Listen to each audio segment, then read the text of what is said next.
আসসালামু আলাইকুম viewers, sweets and baking এ সবাইকে স্বাগত। আশা করি সবাই অনেক বেশি ভালো আছেন। আজকে আমি একই ভিডিওতে 4টি মজাদার ইফতার রেসিপি শেয়ার করব। আশা করি রেসিপিগুলো আপনাদের কাছে অনেক বেশি ভালো লাগবে। তো চলুন রেসিপিগুলি দেখে নেওয়া যাক।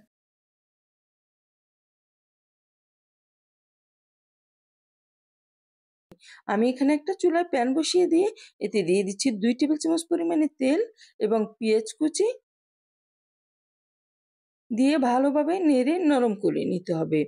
তারপর দিয়ে দিচ্ছি এতে স্বাদ মতো লবণ। এখন দিয়ে দিচ্ছি আমি এতে 2 চামচ পরিমাণে কাঁচামরিচ কুচি। ঝালটা আপনারা আপনাদের পছন্দ মতো দিয়ে নেবেন। দিয়ে আবারও ভালোভাবে আমি নেড়েচেড়ে রান্না করে নিচ্ছি এটা নরম হওয়া পর্যন্ত। তারপর আমি দিয়ে দিচ্ছি এখানে 200 গ্রাম পরিমাণে চিকেন। চিকেনটা আমি ছোট পিস পিস করে কেটে নিয়েছি এখানে। এটা যতক্ষণ না এরকম সাদা কালার চলে আসে ততক্ষণ পর্যন্ত আমি কষিয়ে নিয়েছি। তারপর দিয়ে দিচ্ছি এখানে আমি চিলি ফ্লেক্স কিছুটা, দিয়ে দিচ্ছি কিছুটা কাশ্মীরি চিলি পাউডার, আপনারা চাইলে এখানে লাল মরিচের গুঁড়োটাও দিতে পারেন। দিয়ে দিচ্ছি জিরা গুঁড়া আধা চা চামচ পরিমাণে, দিয়ে দিচ্ছি সাদা গোলমরিচের গুঁড়া 1 চা চামচ পরিমাণে, দিয়ে দিচ্ছি সামান্য পরিমাণে হলুদ গুঁড়া, দিয়ে দিচ্ছি রসুন পেস্ট 1 চা চামচ পরিমাণে, আদা পেস্ট 1 চা চামচ পরিমাণে।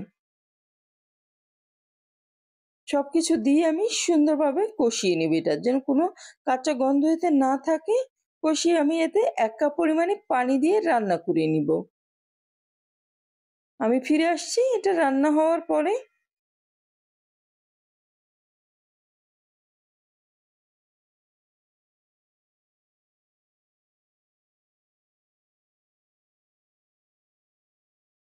দেখুন এর ঝোলটা শুকিয়ে গেছে। এই অবস্থায় আমি আরো একটু কষিয়ে নিলাম। দেখুন এতে আমি দিয়ে দিচ্ছি 1 চা চামচ পরিমাণে সয়া সস, দিয়ে আবারও একটু নাড়িয়ে নিচ্ছি। তারপর এতে দিয়ে দেব ক্যাপসিকাম কুচি। এখানে আমি 1 কাপ পরিমাণে ক্যাপসিকাম নিয়েছি। আবারও একটু নাড়িয়ে মিক্স করে নিতে হবে যেন ক্যাপসিকামটা একটু সফট হয়। তারপর দিয়ে দিচ্ছি আমি টমেটো কুচি। টমেটোটা দিয়ে খুব বেশি সময় রান্না করা যাবে না, কারণ এটা এমনি সফট। তাই খুব বেশি রান্না করব না, নাড়িয়ে চাড়িয়ে টমেটো সস দিয়ে আমি এটা আরও একটু সময় রান্না করে নিব। টমেটো সসটা এর সঙ্গে ভালোভাবে মিক্স করে নিতে হবে। এটা আমার রান্না করা কমপ্লিট। এখন এতে আমি দিয়ে দিচ্ছি 1 চা চামচ পরিমাণে ধনেপাতা কুচি। আপনাদের কাছে যদি এর ঘ্রাণটা ভালো না লাগে তাহলে স্কিপ করতে পারেন। দিয়ে দিচ্ছি সামান্য পরিমাণে গরম মসলা। সবকিছু দিয়ে আমি সুন্দরভাবে আরও একটু মিশিয়ে নিলাম। আমার এই রান্নাটা রেডি। এখন আমি চলে যাচ্ছি অন্য প্রিপারেশনে। এখানে আমি নিয়েছি হাফ কাপ পরিমাণে চিজ কুচি করে নিয়েছি। দিয়ে দিচ্ছি ধনেপাতা কুচি, দিয়ে দিচ্ছি কিছুটা মিক্স হার্ব, আরও দিয়ে দিচ্ছি কিছুটা চিলি ফ্লেক্স। আপনারা আপনাদের স্বাদ অনুযায়ী দিয়ে দেবেন। দিয়ে ভালোভাবে একটু মিশিয়ে নিব। আমার মেশানো হয়ে গেছে। এখন আমি এখানে নিয়েছি বার্গারের যে ছোট ছোট বানগুলি থাকে সেগুলি। আমি 4টা বান নিয়েছি। এরকম দেখুন ভিতর থেকে স্লাইস করে নিলাম। তারপর এর ভিতরের যে অংশটা আছে সেটা কিছুটা অংশ আমি কেটে তুলে নিব। খুব বেশি তুলবো না। আপনারা চাইলে এই তোলা অংশটা দিয়ে ব্রেড ক্রামও তৈরি করে নিতে পারেন। কিন্তু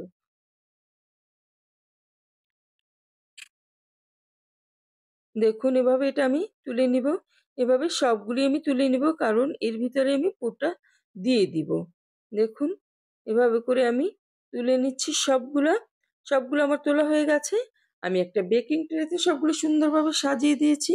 এরপর আমি একটা ব্রাশে বাটার মেখে সুন্দরভাবে এর ভিতরে এবং সাইডে বাটার ব্রাশ করে দিচ্ছি। এতে এটা ক্রিস্পি হবে এবং সুন্দর একটা কালারও চলে আসবে। আমি সবগুলোতেই এভাবে বাটার ব্রাশ করে নিলাম। এখন যে পুরটা আমি তৈরি করে রেখেছিলাম সেটা দিয়ে দিচ্ছি ভিতরে। এটা খেতে কিন্তু ভীষণ মজার।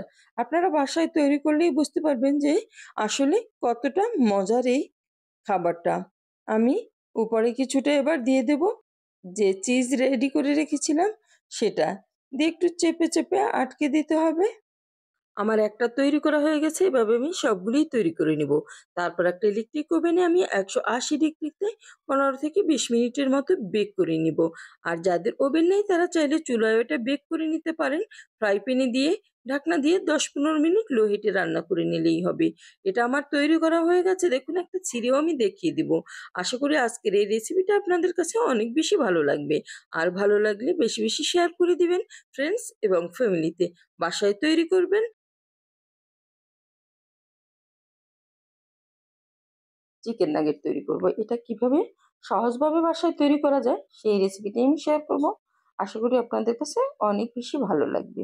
তো চলুন মূল রেসিপিতে চলে যাচ্ছি। আমি এখানে 500 গ্রামের মতো চিকেন নিয়েছি। এখানে আমি চিকেনটা কিউব করে কেটে নিয়েছি। আপনারা বুকের কিংবা পায়ের মিলিয়ে নিতে পারেন। নিয়েছি পাউরুটি। এখানে আমি 4 পিস পাউরুটি নিয়েছি, নিয়ে এর ধারগুলি কেটে নিচ্ছি। দেখুন এর সাইডগুলি পাতলা করে কেটে নিতে হবে। এই যে এভাবেই আমি সবগুলি পাউরুটি কেটে নিলাম। তারপরে আমি এখন এটা ব্লেন্ড করে নিব। আপনারা চাইলে টোস্টের গুঁড়াটাও ইউজ করতে পারেন, কিন্তু ফ্রেশ পাউরুটিটা দিলেই বেশি ভালো হয়। চিকেন নাগেটটা সফট থাকে, আর টোস্টের গুঁড়া একটু হার্ড হয়ে যায়। আমি এখন এটা গুঁড়ো করে নিচ্ছি। ফিরে আসছি পাউরুটিটা গুঁড়ো করার পরে। দেখুন এই যে একদম মিহি গুঁড়ো হয়ে গেছে। আর আমি চিকেনের কিমাটাও করে নিয়েছি। এখন এতে দিয়ে দিচ্ছি 1 চা চামচ পরিমাণে রসুন বাটা, 1 চা চামচ পরিমাণে আদা বাটা, দিয়ে দিচ্ছি গোলমরিচের গুঁড়া 1 চা চামচ পরিমাণে, লবণ স্বাদ মতো, দিয়ে দিচ্ছি লাল মরিচের গুঁড়া 1/2 চা চামচ পরিমাণে। ঝালটা আপনাদের পছন্দ মতো দিয়ে নেবেন। স্বাদের জন্য আমি এখানে 1 চা চামচ পরিমাণে চিনি দিয়ে দিয়েছি। আর দিয়ে দিচ্ছি 2 চা চামচ পরিমাণে মেয়োনিজ। মেয়োনিজটা দিলে হবে কি, এটা ভাজার পরেও সফট থাকবে। দিয়ে দিচ্ছি সয়া সস 2 চা চামচ পরিমাণে। সবকিছু দিয়ে আমি সুন্দরভাবে মাখিয়ে নিব, যেন একদম সব মশলাগুলি ভালোভাবে মাখানো হয়। মেখে 10-15 মিনিটের মতো আপনারা চাইলে রেস্টে রাখতে পারেন, আর না হলে ভালোভাবে মথে নিলেও হবে, তাতেও হবে। দেখুন এটা আমার হয়ে গেছে করা।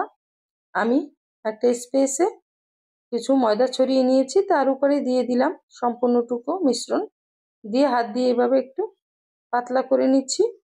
তারপরে আমি শেপ দিয়ে নেব নাগেটের। আপনারা নিজেদের পছন্দ অনুযায়ী ছোট বড় শেপ দিয়ে নিতে পারেন।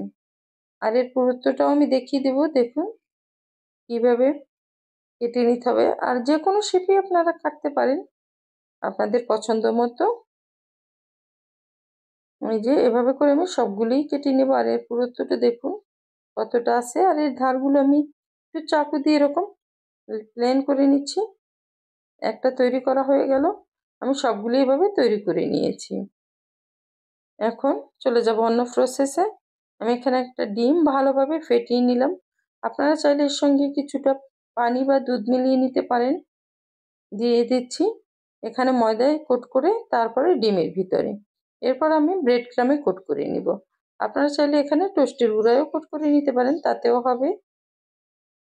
দেখুন এভাবে করে আমি সবগুলি কোট করে নিব। এটা কিন্তু বাচ্চাদের খুবই পছন্দের খাবার। আর আমি এটা সংরক্ষণ পদ্ধতি সহ দেখিয়ে দিচ্ছি। আমি এটা 1 ঘন্টা ফ্রিজে রেখে এরকম শক্ত করে নিয়েছি। এখন একটা এয়ারটাইট বক্সে রেখে দিব। রেখে মাসখানেকের মতো আপনারা খেতে পারবেন। আর কিছুটা আমি নিয়েছি, এগুলি ভেজে নেব। ভেজেও একটু দেখিয়ে দেবো আপনাদেরকে এর ভিতরটা কেমন হয়েছে। আমি চুলায় একটা প্যান বসিয়ে তাতে পর্যাপ্ত পরিমাণে তেল দিয়ে দিয়েছি। তেলটা গরম করে দিয়ে দিতে হবে নাগেটগুলি। এগুলো ভাজতে খুব একটা সময় লাগে না। আমরা ইফতারিতে কিংবা বাচ্চাদের টিফিনে বা বিকেলের নাস্তায় এটা তৈরি করে দিতে পারি। সবাই অনেক মজা করে খাবে। আর এটা তৈরি করাও কিন্তু খুবই ইজি। খুবই অল্প উপকরণে বাসায় আমরা এটা তৈরি করে ফেলতে পারবো কিছুটা মাংস থাকলে। দেখুন এগুলি আমার ভাজা হয়ে গেছে। আমি মিডিয়াম লো হিটে এটা ভেজে নিয়েছি। এখন আমি সবগুলো তুলে দেখিয়ে দিচ্ছি এটা কেমন হয়েছে। দেখুন আমার কাছে কিন্তু দেখতে খুবই ভালো লাগছে, আর এটা খেতেও অনেক টেস্টি। আপনারা বাসায় ট্রাই করলেই বুঝতে পারবেন। আমি একটু ভেঙেও দেখিয়ে দিব এটার ভিতরটা কেমন হয়েছে। দেখুন ভিতরটাও কিন্তু অনেক সফট আছে।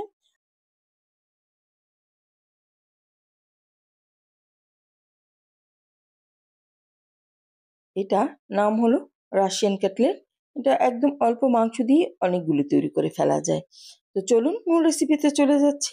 আমি এখানে একটা পাত্র বসিয়ে দিয়েছি চুলায়, দিয়ে দিচ্ছি 300 গ্রাম চিকেন। এখানে আমি বুকের মাংস নিয়েছি, আপনারা চাইলে পায়ের মাংস নিতে পারেন। কিউব করে একটু কেটে নিয়েছি। দিয়ে দিচ্ছি 200 গ্রাম আলু, আলুটাকে আমি কিউব করে কেটে নিয়েছি যাতে তাড়াতাড়ি সিদ্ধ হয়ে যায়। দুইটি আমি একসঙ্গে সিদ্ধ করে নিব।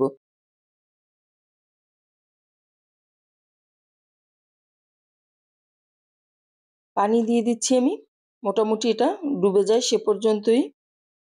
এখন এতে দিয়ে দিচ্ছি আমি আধা চা চামচ রসুনের গুঁড়া। আপনারা চাইলে এখানে রসুনের পেস্টও দিয়ে দিতে পারেন। দিয়ে দিচ্ছি স্বাদ মতো লবণ, আর চাইলে কিছুটা কাঁচামরিচ কুচি এতে দিয়ে এটা সিদ্ধ করে নিতে হবে। অপেক্ষা করছি সিদ্ধ হওয়া পর্যন্ত। আমি এটা ঢেকে সিদ্ধ হওয়া পর্যন্ত অপেক্ষা করব।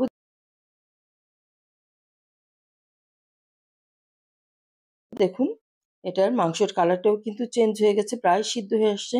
আমি নাড়িয়ে দিয়ে আরও কিছুক্ষণ সময় রান্না করিয়ে নিব। দেখুন এটা সিদ্ধ হয়ে গেছে পুরোপুরিভাবেই। আমি মাংসটা তুলে নিব, আর যে স্টকটা রয়েছে এটাকে আমি পরে কাটলেটই ইউজ করব। আমি আলাদা আলাদাভাবে তুলে নিচ্ছি। আলুটা ম্যাশড করে নিতে হবে, আর চিকেনটা একটু ছিঁড়ে ছিঁড়ে নিতে হবে। আমি চুলায় অন্য একটা প্যান বসিয়ে দিয়েছি, দিয়ে এতে দিয়ে দিচ্ছি কিছু পরিমাণে বাটার। আপনারা চাইলে এখানে তেলও ইউজ করতে পারেন। যে পরিমাণ কাটলেটের মাংস নিবেন সেই অনুযায়ী তেলটা নিতে হবে। দিয়ে দিচ্ছি কাঁচামরিচ কুচি, ঝালটাও আপনারা আপনাদের পছন্দ মতো দিবেন। দিয়ে দিচ্ছি হাফ কাপ পেঁয়াজ কুচি, দিয়ে এগুলিকে একটু নরম করে নেব। দিয়ে দিচ্ছি রসুন পেস্ট 1 চা চামচ, আদা পেস্ট 1 চা চামচ। এখন আমি সব কিছু দিয়ে ভালোভাবে নেড়ে পেস্টটাকে একটু নরম করে নিচ্ছি। দেখুন এটা কালারটা চেঞ্জ হয়ে গেছে। এখন এতে দিয়ে দিচ্ছি 1 কাপ পরিমাণে ক্যাপসিকাম কুচি, দিয়ে দিচ্ছি গ্রেট করা গাজর 1 কাপ পরিমাণে, দিয়ে আবারও একটু নাড়িয়ে নিচ্ছি যেন এটা একটু সফট হয়। দেখুন মিনিট খানেকের মতো আমি এটা নাড়িয়ে চাড়িয়ে নিলাম। তারপর এতে দিয়ে দিচ্ছি 1 কাপ পরিমাণে ময়দা। ময়দাটা দিয়ে আমি ভেজে নিব, ভালোভাবে ভেজে নিতে হবে। এই 3-4 মিনিটের মতো একদম লো হিটে ভেজে নিতে হবে। দেখুন এটা ভাজা হয়ে গেছে। দেখুন চিকেনটা আমি কিভাবে ছিঁড়ে ছিঁড়ে নিয়েছি, এভাবে ছিঁড়ে নিতে হবে। তারপর দিয়ে দিচ্ছি 1 কাপ পরিমাণে বাঁধাকপি কুচি, দিয়ে ভালোভাবে সব কিছু আবারও মিক্স করে নিব। সুন্দরভাবে মিক্স করে নিতে হবে। তারপর আমি যে আলু সিদ্ধ করেছিলাম সেটাও ম্যাশড করে নিয়েছি, তাও দিয়ে দিলাম এখানে। দিয়ে দিচ্ছি কিছুটা পরিমাণে লবণ, আমি আগেই লবণ দিয়েছিলাম তাই এখানে খুব বেশি লবণ দিলাম না। দিয়ে দিচ্ছি 1 চা চামচ ভরা ভরা গরম মশলা গুঁড়া। সব কিছু দিয়ে আবারও আমি সবগুলি সুন্দরভাবে মিক্স করে নিব। উল্টে পাল্টে ভালোভাবে মিক্স করে নিতে হবে। তারপর দিয়ে দিচ্ছি আমি যে স্টকটা ছিল তার সবটুকুই আমি এখানে ইউজ করলাম। দিয়ে দিচ্ছি 1 কাপ পরিমাণে লিকুইড মিল্ক। এখন ভালোভাবে রান্না করে নিতে হবে। দেখুন চুলার হিটটা অবশ্যই লো মিডিয়ামের মাঝামাঝি দিয়ে রান্না করতে হবে, না হলে হাঁড়ির নিচে ধরে যেতে পারে। এটা দেখুন ঘন থকথক হয়ে গেছে। এই অবস্থায় আমি দিয়ে দিলাম ধনেপাতা কুচি, দিয়ে আরও কিছুটা সময় রান্না করব। এটা ঠান্ডা হওয়ার পর আরও শক্ত হয়ে যাবে, তখন এর শেপ দিয়ে নিতে হবে। দেখুন এই অবস্থায় আমি এটা নামিয়ে ফেললাম, নামিয়ে ঠান্ডা করে নিয়েছি। এই ঠান্ডা করার পর এটা কিন্তু অনেকটাই শক্ত হয়ে গেছে। আপনারা চাইলে আরও একটু ঘন করে নিতে পারেন। আমি দেখুন ঠান্ডা করার পরে ফিরে আসছি, এটা কিন্তু অনেকটাই ঘন হয়ে গেছে। এখন আমি এটাকে শেপ দিয়ে নিচ্ছি কাটলেটের আকারে। আপনারা চাইলে এভাবে করেই শেপ দিয়ে নিতে পারেন। আর এখানে নিয়েছি একটা ডিম, আমি যে পরিমাণে নিয়েছি তাতে একটা ডিমই এনাফ। আরও নিয়েছি কিছুটা সেমাই, সেমাইটা একদম গুঁড়ো গুঁড়ো করে নিতে হবে। এখন ডিমে ডুবিয়ে নিচ্ছি কাটলেটটা, তারপরে সেমাইতে গড়িয়ে নিতে হবে। রাশিয়ান কাটলেটটা কিন্তু সেমাইতে গড়াতে হয়। দেখুন সুন্দরভাবে এটা কোট করে নিচ্ছি আমি। ভালোভাবে কোট করতে হবে যেন কোনো জায়গা ফাঁকা না থাকে। আমার একটা হয়ে গেছে। এভাবে করে আমি সবগুলোই কোট করে নিয়েছি। এখন 5 মিনিট পরে আমি এগুলিকে ভেজে নিব, তাহলে ভালোভাবে সেট হয়ে যাবে। আমি চুলায় একটা প্যান বসিয়ে দিয়েছি, এতে পর্যাপ্ত পরিমাণে তেল দিয়ে গরম করে নিয়েছি। এখন দিয়ে দিচ্ছি সেই রাশিয়ান কাটলেট, দিয়ে উল্টে পাল্টে মিডিয়াম লো এর মাঝামাঝি দিয়ে সবগুলিকে আমি ভেজে নিব। উল্টে পাল্টে ভেজে নিতে হবে যেন পুড়ে না যায়। আর এটা যেহেতু রান্না করা সবকিছু, তাই খুব বেশি ভাজার প্রয়োজনও হবে না। আপনার সুন্দর একটা কালার আসলেই তুলে ফেললেই হবে। দেখুন আমার এক বাস হয়ে গেছে। এভাবে আমি সবগুলিই ভেজে নিব। কত সুন্দর লাগছে দেখতে, আমার কিন্তু এখনই খেয়ে ফেলতে ইচ্ছা করছে। আমি একটু সার্ভ করে দিলাম টমেটো সসের সঙ্গে। আপনারা চাইলে যে কোনো কিছুর সঙ্গে এটা সার্ভ করতে পারেন। তৈরি হয়ে গেল আমার রাশিয়ান কাটলেট। আশা করি আজকের এই রেসিপিটা আপনাদের কাছে অনেক বেশি ভালো লাগবে। আর ভালো লাগলে বাসায় ট্রাই করবেন। আজকে আমি খুবই মজার একটি রেসিপি শেয়ার করব। এটা আপনারা ইফতারিতে তৈরি করতে পারেন। আজকে আমি তৈরি করব চিকেন মালাই কাটলেট। এটা মুখে দিলেই মিলিয়ে যায়। খুবই মজার একটি রেসিপি। তো চলুন মূল রেসিপিতে চলে যাচ্ছি।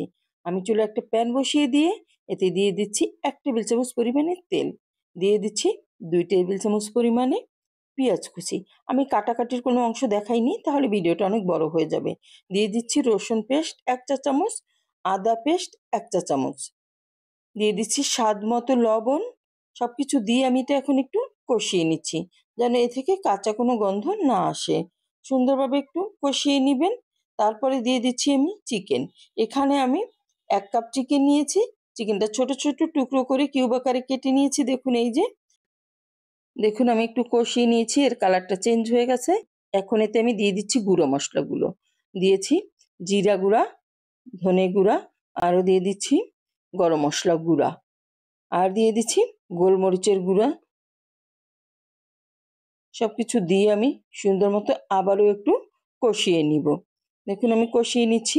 এরপরে দিয়ে দিব এতে 1 কাপ পরিমাণে পানি। পানি দিয়ে আমি ভালো করে এটা সিদ্ধ করে নিব যেন মাংসগুলো ছিঁড়ে ছিঁড়ে একদম টুকরো টুকরো করে নেওয়া যায়। আমি ওয়েট করছি এটা সিদ্ধ হওয়া পর্যন্ত। মিডিয়াম হাই হিটে এটা সিদ্ধ করে নিতে হবে। মাঝে মাঝে একটু নাড়িয়ে দিবেন যেন হাঁড়ির নিচে লেগে না যায়। দেখুন এর পানিটা অনেকটাই টেনে আসছে। এই অবস্থায় আমি ঢাকনা খুলে নেড়ে চেড়ে এটা রান্না করে নিয়েছি। আর দেখুন এটা গুঁড়ো গুঁড়ো করে নিয়েছি আমি স্প্যাচুলা দিয়ে। এখন আমি নিয়েছি এখানে 2টা আলু সেদ্ধ। সবাই আলু সেদ্ধ করতে পারে, তাই আমি আলু সেদ্ধের ভিডিওটা আর দেখাইনি। দেখুন এটা ম্যাশড করে নিচ্ছি। আমার ম্যাশড করা হয়ে গেছে। এখন আমি এতে মিক্স করে নিচ্ছি সেই যে চিকেন আমি সিদ্ধ করেছিলাম, এবং এটা একদম গুঁড়ো গুঁড়ো করে নিয়েছি। দেখুন এই যে এরকমের সবটুকুই নিয়ে নিলাম। এখন এতে আমি দিয়ে দিচ্ছি ধনেপাতা কুচি 2 চা চামচ পরিমাণে, দিয়ে দিচ্ছি কাঁচামরিচ কুচি 2 চা চামচ পরিমাণে। এখন এতে দিয়ে দিচ্ছি আমি 2 পিস পাউরুটি। পাউরুটিটা আমি চিড়ে চিড়ে দিয়ে দিচ্ছি। আপনারা চাইলে এটা ব্লেন্ডারে গুঁড়ো করেও নিতে পারেন। আর পাউরুটি না থাকলে আপনারা এক্ষেত্রে টোস্টের গুঁড়োটাও ইউজ করে নিতে পারেন। আমি এখন দিয়ে দিব 3 টেবিল চামচ পরিমাণে ডানো ক্রিম। ক্রিম দিয়ে আমি ভালোভাবে একদম কষলে কষলে মিক্স করে নেব। সবকিছু যেন সবকিছু সুন্দরভাবে মিশে যায়। আর ক্রিম দেওয়ার ফলে এই কাটলেটটা এতই মোলায়েম হবে যে মুখে দিলেই গলে যাবে। সবকিছু মাখার পরে আমি দিয়ে দিচ্ছি 1 চামচ পরিমাণে চিলি ফ্লেক্স। চিলি ফ্লেক্সটা আমি আগে দেইনি, কারণ হাত জ্বালা করতে পারে অনেকক্ষণ আগে ধরে মাখামাখি করলে। এটা মাখানো হয়ে গেছে। এখন আমি হাতে তেল মেখে এর শেপ দিয়ে নিব। আপনারা আপনাদের পছন্দ মতো শেপ দিতে পারেন। আমি কিছুটা কাটলেটের মিশ্রণ হাতে নিয়ে দেখুন এভাবে করে সুন্দর একটা শেপ দিয়ে নিচ্ছি। আপনারা চাইলে আমার মতো এরকমও তৈরি করতে পারেন, কিংবা নিজেদের পছন্দ অনুযায়ী কাটলেটগুলির শেপ দিয়ে নিতে পারেন। আমার সবগুলি কাটলেটেরই শেপ দেওয়া হয়ে গেছে। এখন আমি এখানে ডিম নিয়েছি, সামান্য লবণ দিয়ে ডিমটা ফেটিয়ে নিয়েছি, আর নিয়েছি ব্রেড ক্রাম। ডিমে ভালোভাবে ডুবিয়ে আমি ব্রেড ক্রামে কোট করে নিব। আমি একবারই কোট করেছি, আপনারা চাইলে এটা ডাবল কোটও করে নিতে পারেন। তাহলে আর হবে কি, খুলে যাওয়ার কোনো চান্স থাকবে না। আমি সুন্দরভাবে দেখুন কোট করে নিচ্ছি। এভাবে করে আমি সবগুলো কাটলেটই কোট করে নিব। এখন আমি চলে যাচ্ছি চুলায়। প্যান বসিয়ে দিয়ে আমি তেল গরম করে নিয়েছি এবং দিয়ে দিচ্ছি কাটলেট। উল্টে পাল্টে সুন্দর একটা কালার আসা পর্যন্ত ভেজে নিতে হবে। এটা খুব বেশি ভাজার প্রয়োজন নেই, যেহেতু সব কিছু এর ভিতরে রান্না করা আছে, তাই খুব বেশি ভাজা লাগবে না। দেখুন সুন্দর একটা কালার চলে আসছে। এই যে আমি আবারও একটু উল্টে পাল্টে দিচ্ছি। এর উপরটা কিন্তু মুচমুচে হবে আর ভিতরটা খুবই সফট মোলায়েম। আমার ভাজা হয়ে গেছে, আমি তুলে নিয়েছি। এভাবে করে আমি সবগুলি কাটলেটই ভেজে নিব। দেখুন দেখতে কতটা ভালো লাগছে আর খেতেও তেমনই মজার। আমি একটা সার্ভিং ডিশে এখন সুন্দর করে সসের সঙ্গে এটা সার্ভ করে দিয়েছি। আপনারা চাইলে অন্য কোনো সসের সঙ্গেও দিতে পারেন। আমি এটা ভেঙে দেখিয়ে দিচ্ছি যে এর ভিতরটা কতটা নরম। যাদের দাঁত নাই তারাও অনায়াসে এটা খেয়ে ফেলতে পারবে। আশা করি রেসিপিটা আপনাদের কাছে অনেক বেশি ভালো লাগবে। আর ভালো লাগলে বেশি বেশি শেয়ার করে দিবেন। সবাই অনেক বেশি ভালো থাকবেন। আল্লাহ হাফেজ।